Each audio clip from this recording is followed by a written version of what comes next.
নিজের ধর্মকে কি করে সম্মান দেওয়া উচিত সেটা আমাদের মতো কিছু কিছু সনাতনীদের মুসলিমদের কাছে শেখা উচিত। কারণ আমাদের মুখ্যমন্ত্রী মাননীয় শুভেন্দু অধিকারী ঘোষণা করে দিয়েছে যে কুরবানি করা যাবে না এবং গোমাংস খাওয়া যাবে না।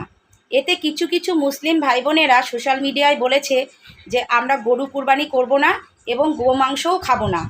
এতে তাদের কোনো সমস্যা নেই, কারণ তারা গোমাংস না খেলে মরে যাবে না।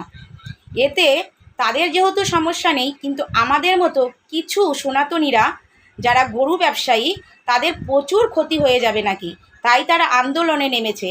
তাদের গলায় তুলসীর মালা এবং শাঁকা পলা হাতে তারা ওইভাবে প্রতিবাদ করছে যে কুরবানি দেওয়া হোক, তা না হলে তাদের নাকি ব্যবসায় অনেক বড় ক্ষতি হয়ে যাবে।